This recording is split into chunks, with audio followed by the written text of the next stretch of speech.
South India shopping mall లో block buster ఆషాఢం #1 kilo sale. Kanchi పట్టు చీరలపై KG కొనండి, కేజీ ఉచితంగా పొందండి. తూకం పద్ధతిలో చీరలు అమ్మకం, అతి తక్కువ ధరలకే.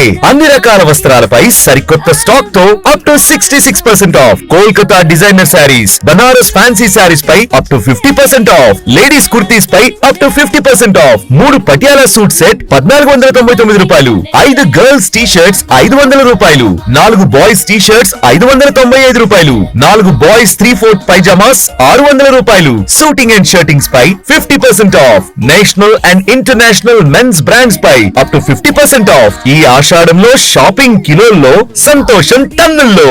South India shopping mall, hotel grand Nagarjuna పక్కన, Brodipet main road, Guntur. Old Radhakrishna theatre, Jinnah tower centre, main road, Guntur.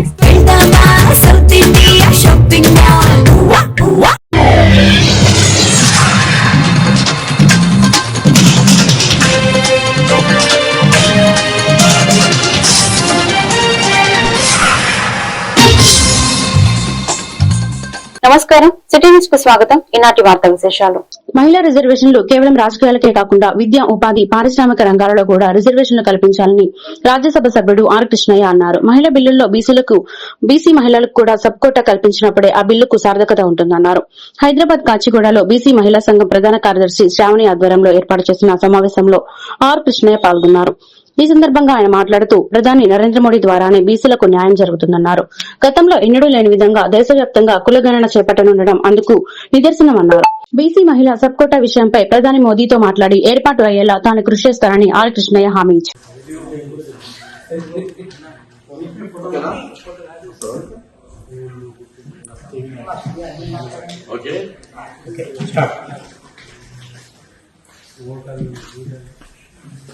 Parliament లో ప్రవేశపెట్టిన మహిళా బిల్లు లోపల బీసీ మహిళలకు జనాభా ప్రకారం సపోర్ట్ ప్రధానమంత్రి నరేంద్ర మోడీ మహిళా పక్షపాతి.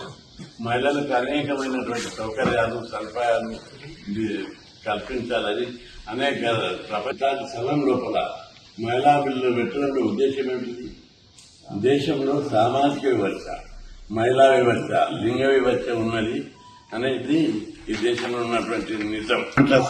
వివక్ష జరుగుతుంది.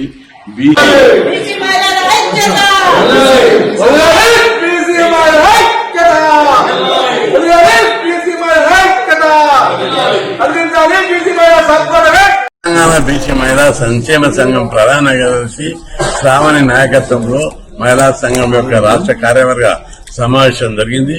ఆ సమావేశంలో ప్రధానంగా ప్రధానమంత్రి నరేంద్ర మోడీ చొరవతోటి కేంద్రంలో మహిళా బిల్లు పెట్టారు. అందులో మహిళా బిల్లు లోపల బీసీ బిల్లు పెట్టాలని ఈ రోజు జరిగిన కార్యవర్గ సమావేశంలో ప్రధాని నరేంద్ర మోడీకి విజ్ఞప్తి చేశాం. ప్రధాని నరేంద్ర మోడీ వచ్చిన తర్వాత దేశంలో సామాజిక విప్లవం, మౌలికమైనటువంటి మార్పు దేశంలో ప్రారంభమైంది. మహిళా బిల్లు పెట్టడం అనేది చరిత్రలో గొప్ప విషయం. అంతేకాదు, ప్రధాని నరేంద్ర మోడీ గారి చొరవతో దేశ చరిత్రలో మొట్టమొదటిసారిగా బీసీ కులగణన జరుగుతుంది. 76 ఏళ్లు ఈ దేశాన్ని అనేక మంది పరిపాలించారు. 18 మంది ప్రధానమంత్రులు, టెంపరీ, పర్మనెంట్ కలిసి ఇంతమంది ప్రధానమంత్రులు అయితే కూడా సామాజిక న్యాయం అని జబ్బలు చర్చిన వాళ్ళు కూడా ఉన్నారు. ఏ ఒక్కరు కులగణన చేయడానికి సాహసం చేయలేదు. నరేంద్ర మోడీ సాహసం చేశారు. బీజేపీ ప్రభుత్వం ఎంతో ధైర్యంతో కులగణనను చరిత్రలోనే మొదటిసారి పెట్టారు. ఈ రోజు చాలా మంది మాట్లాడతారు పెద్ద పెద్ద మాటలు. బీజేపీ ప్రభుత్వం, ఏ పార్టీ 76 ఏళ్లలో ఎప్పుడైనా బీసీని ప్రధానమంత్రి చేశారా? బీసీ సంఘాలు, బీసీ నాయకులు అందరి దేశంలో దేశానికి ప్రధానమంత్రి బీసీ కావాలని అనేక సభలలో ప్రతి ఒక్కరు కోరుకున్నాం. ఎవ్వరు ముందుకు రాలేరు. బీజేపీ పార్టీ బీసీని ప్రధానమంత్రి చేసింది, ఉపరాష్ట్రపతిని బీసీని చేసింది. అంతేకాదు, దేశంలో అన్ని ప్రధానమైన పోస్టులు ఈ రోజు ఉన్నాయి. రాష్ట్రపతి ఒక గిరిజన మహిళకి ఇచ్చారు. సుప్రీంకోర్టు ప్రధాన న్యాయమూర్తి ఈ రోజు దళిత వర్గాలకు ఇచ్చారు. ఉన్నతమైన పదవులన్నీ ఎస్సీ, ఎస్టీ, బీసీలకు ఇచ్చిన బీజేపీ పార్టీ ఈ బలైన వర్గాలకు వ్యతిరేకమని ప్రతిపక్షాలు అనడాన్ని నేను తీవ్రంగా ఖండిస్తున్నా. అన్ని దేశంలో ఉన్న ప్రధానమైన పోస్టులన్నీ, దేశానికి అంత అత్యున్నతమైనటువంటి పోస్టులు ఎస్సీ ఎస్టీ బీసీలకు ఇచ్చి గతంలో ఎప్పుడైనా చరిత్రలో చూశారు. అంతేకాదు జనాభా లెక్కలు తీయాలని మనం 30 ఏళ్ల నుంచి కొట్లాడుతున్నాం. బీసీ సంఘం ఆధ్వర్యం లోపల జంతర్ మంతర్ వద్ద పార్లమెంట్ ముట్టడి చేశాం. వేలాది మందిని తీసుకుపోయి ఒక 40 సార్లు 50 సార్లు పార్లమెంట్ ముట్టడి చేశాం. ప్రతిపక్షాలను కలిశాం, ప్రధానమంత్రితో చర్చలు జరిపాం, రాష్ట్రపతులను కలిశాం, విదేశాల నుంచి కూడా సవాలు విసిరాం. కానీ ఏ ఒక్క గతంలో ప్రధానమంత్రి కులాల వారి లెక్కలు తీయడానికి సాహసం, కులాల వారి లెక్కలు తీస్తే అన్ని రంగాల్లో బీసీలకు వాటా ఇవ్వవలసి వస్తుంది అని చెప్పి భయపడ్డాం. కానీ మోడీ ప్రభుత్వాన్ని మేము పోయి కోరం తడివే దీనివల్ల అట్టడుగు అంత్యోదయ బీజేపీ యొక్క లక్ష్యం సమాజంలో అత్యంత బీదవారికి లాభం చేకూర్చాలి, వాళ్ళు అభివృద్ధి చెందాలి. బీజేపీ యొక్క ప్రధాన లక్ష్యం. ఆ దిశగా ప్రధానమంత్రి గారిని కలిసినప్పుడు, అదేవిధంగా హోంమంత్రిని కలిసినప్పుడు కులాల వారి లెక్కలు తీయాలని మేము అడగగానే ఆయన ఒప్పుకున్నాడు. దేశం అంతా నివ్వెరపోయింది. అంతవరకు బీజేపీ మీద దుమ్మెత్తిపోసారు ప్రతి పార్టీ. ఈ పార్టీ బీసీలకు వ్యతిరేక మాది చేయాలి. ఈ రోజు ఏం చెప్తారు, మీరు ఎందుకు తీయలేదు? దేశ ఆధ్యాత్మికతను, సంస్కృతిని, వారసత్వాన్ని కాపాడేందుకు all India old temple renovation trust పనిచేయడం అభినందనీయమని పార్లమెంట్ సభ్యుడు కొండా విశ్వేశ్వరరెడ్డి అన్నారు.